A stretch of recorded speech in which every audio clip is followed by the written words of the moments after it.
I told you we could eat something straight from one of history's most famous meals? Not just any meal, the Last Supper. Forget stuffy paintings. We're ditching the myths and diving deep into what Jesus and his disciples actually ate. And trust me, it's not what you think. Welcome to Rediscovering Foods. Today, we're time traveling 2,000 years.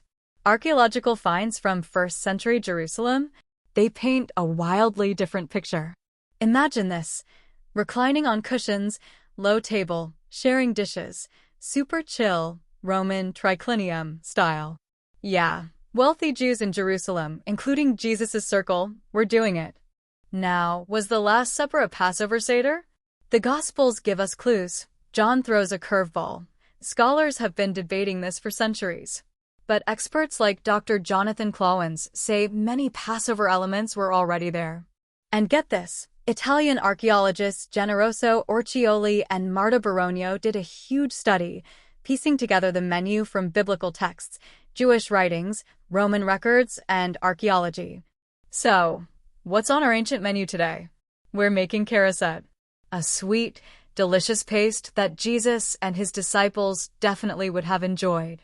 It's got a crazy history, symbolizes the mortar from ancient Egypt, and guess what? It's still eaten today during Passover. The first written mention? The Mishnah, around 200 CE. But fruit and nut pastes? They were ancient staples way before that. Food historian Gil Marks says Jewish communities likely adopted charoset in the 1st century CE. Perfect timing for the Last Supper. Ready to make some history? For our authentic charoset, you'll need 1 cup of dates, half a cup of walnuts or pistachios, a splash of red wine, diluted, ancient style, a pinch of cinnamon, and maybe a little honey. I'm chopping these small. No food processors back then. Everything by hand. Next, crushed walnuts. Archaeologists have found actual stone mortars and pestles in Jerusalem from this exact period. Imagine the sounds of this kitchen 2,000 years ago. A splash of wine. Fun fact, ancients almost always diluted their wine with water. Drinking it straight? Totally uncivilized. The Talmud suggests a 1:3 ratio, wine to water. And now, a pinch of cinnamon. This stuff was an insane luxury, imported all the way from Southeast Asia. Pliny the Elder said it was worth 1,500 denarii a pound. That's like a year's wages for an average worker. Just for some spice. All right, let's mash it up. We want a thick, chunky, sweet paste. The Mishnah says charoset should be thick to symbolize that clay mortar the Israelites used in Egypt. Rabbi Yohanan even suggested adding things like cinnamon sticks to remind us of the straw in the mortar. How cool is that deep symbolism? And here it is. Our date charoset, straight out of the 1st century. We're serving it like they might have at the Last Supper, with some unleavened bread. Archaeologists at Masada actually found preserved unleavened bread from this period, made from ancient emmer wheat. Nutritionally, just 4 dates give you a massive energy hit, tons of fiber, and a crazy 40% of your daily copper.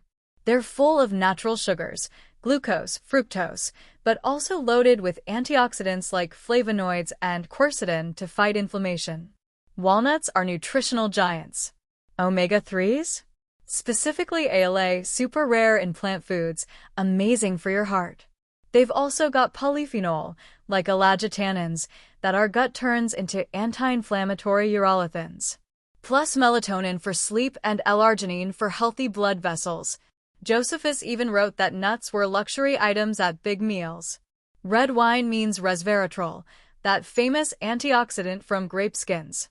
Plus other good stuff like quercetin. Wine production was huge in ancient Judea. They found ancient presses everywhere, even in Nazareth. Cinnamon's active compound, cinnamaldehyde, is an antioxidant and anti-inflammatory powerhouse. And get this, studies show cinnamon might help regulate blood sugar by boosting insulin sensitivity. Just half a teaspoon. What's blowing my mind is that this simple dish is a nutritional powerhouse even by today's standards. It's delicious, symbolic, and super healthy. So, what do you think? Would you try this 2,000-year-old recipe? Let me know in the comments below. What other ancient foods should we explore? If you loved this journey back in time, smash that like button, subscribe to Rediscovering Foods, and hit that notification bell so you don't miss our next culinary adventure. Until next time, remember, ancient flavors never go out of style.